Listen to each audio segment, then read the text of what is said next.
8h43 sur Sud Radio. Soyez les bienvenus si vous nous rejoignez dans le grand matin. Tout de suite, on prend la direction des cuisines d'un chef. Et ce matin, nous sommes du côté de Nîmes. On accueille le chef du restaurant La Piquicouette. Bonjour Emmanuel Leblay.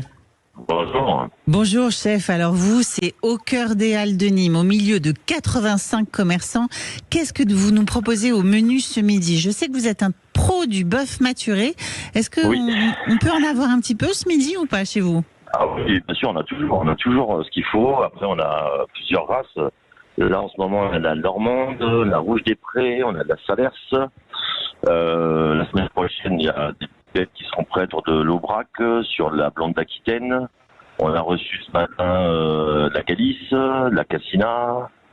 Voilà, et puis après, nous, on fait maturer interne chez nous. Ouais.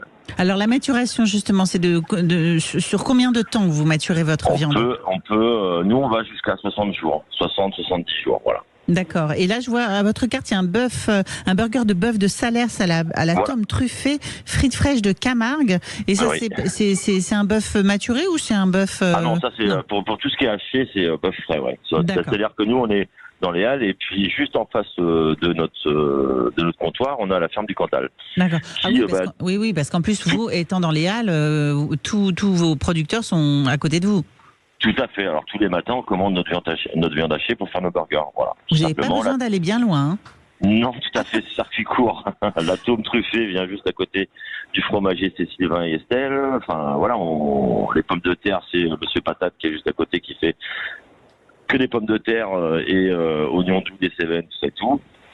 Voilà, c'est vraiment circuit court, très très court. Et donc les commerçants qui sont aux Halles, est-ce qu'ils viennent aussi déjeuner chez vous? Bien sûr. Alors, oui, après, il faut qu'ils en finissent. Parce qu'eux arrivent beaucoup plus tôt que nous. En général, les bouchers, ils arrivent, il est 4h30, 5h. Nous, on arrive, il est 7h, 7h30. Alors, et eux ferment vers 13h. Et nous, on ferme plutôt vers 16h, 17h, quoi. Et pour ceux qui ne vous connaissent pas, en plus, c'est un comptoir bistronomique où effectivement on vous voit en fait travailler. On a les cuisines devant vous. C'est des chaises hautes sur ce comptoir en fait, au milieu des Halles. Tout à fait, un peu comme à Barcelone où on voit les cuisiniers travailler chez mon chef et mon sous-chef.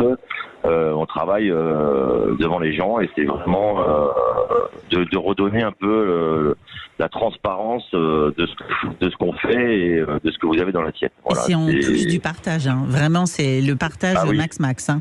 Et oui, parce qu'ils sont souvent sollicités pour des recettes, pour des conseils. Voilà, alors on donne ce qu'il faut pour que ça se passe bien après. Vous donnez vos astuces à vos clients en plus.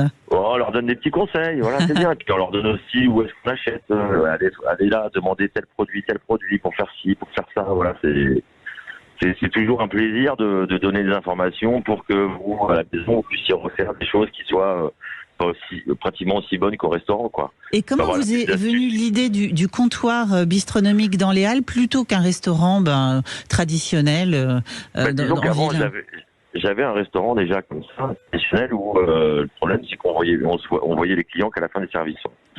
Et j'avais plus ce partage entre la cuisine et mes clients. Et ce qui fait que de fil en aiguille, je suis venu sur Nîmes et puis j'ai trouvé un étal et puis j'ai proposé un projet et ça a été accepté. Et ce qui fait que c'était vraiment le partage. Et puis beaucoup de gens me disent que c'est un comptoir social parce qu'il y a plein de gens qui viennent manger tout seuls mais qui discutent à côté. Enfin, voilà, il n'y a pas de barrière et puis c'est une transparence et puis une convivialité qu'on a su mettre depuis 9 ans, quoi. Oui, que les gens adorent. Et est-ce que vous avez des plats un peu de fête dans cette période entre Noël et Jour de l'An? Qu'est-ce que vous proposez d'un petit peu pimpé de fête?